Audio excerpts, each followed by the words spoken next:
தலைப்புச் செய்திகள். ஏப்ரல் 1 முதல் அமலுக்கு வருகிறது புதிய வருமான வரி சீர்திருத்த நடைமுறைகள்.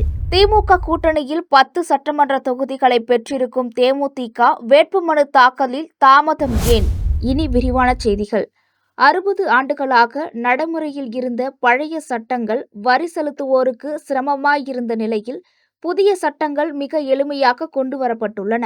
பான் கார்டு விண்ணப்பித்தல், புதுப்பித்தல் நடைமுறை, ஃபாஸ்டேக் கட்டணத்தில் மாற்றம் உள்ளிட்ட பல சீர்திருத்தங்கள் இந்த நிதியாண்டு தொடக்கத்திலேயே வந்துள்ளன.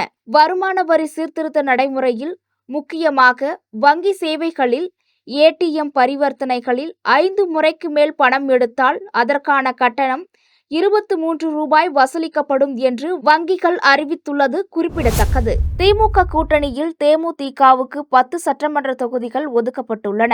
அவை விருதாச்சலம், தர்மபுரி, சேலம், விருதுநகர், ஓமலூர், மயிலம், பல்லாவரம், திருத்தணி, குடியாத்தம், போலூர் ஆகிய 10 சட்டமன்ற தொகுதிகளாகும். இதில் விருதாச்சலத்தில் பிரேமலதாவும், விருதுநகரில் விஜயபிரபாகரனும் போட்டியிடுகிறார்கள். மற்ற தொகுதிகளுக்கும் வேட்பாளர்கள் தேர்வு நிறைவடைந்துவிட்டது. இதற்கிடையில் தமிழக சட்டமன்ற தேர்தலுக்கான வேட்புமனு தாக்கல் மார்ச் 30ஆம் தேதி தொடங்கியது. மனு தாக்கல் செய்ய ஏப்ரல் 6ஆம் தேதி கடைசி நாளாகும். வேட்புமனு தாக்கல் செய்ய மொத்த அவகாசம் குறைவாக இருப்பதால் முதல் நாளே வேட்பாளர்கள் வேட்புமனு தாக்கல் செய்ய ஆர்வம் காட்டி வருகின்றனர். இந்நிலையில் தேமுதிக பொதுச் செயலாளர் பிரேமலதா விஜயகாந்த் கடைசி நாளில், அதாவது ஏப்ரல் 6ஆம் தேதி வேட்புமனு தாக்கல் செய்ய உள்ளதாக அறிவிக்கப்பட்டுள்ளது. அதேபோல தேமுதிக சார்பில் போட்டியிடும் 10 வேட்பாளர்களும் அன்றைய நாளில் வேட்புமனு தாக்கல் செய்வார்கள் என அக்கட்சியின் சார்பில் அறிவிக்கப்பட்டுள்ளது.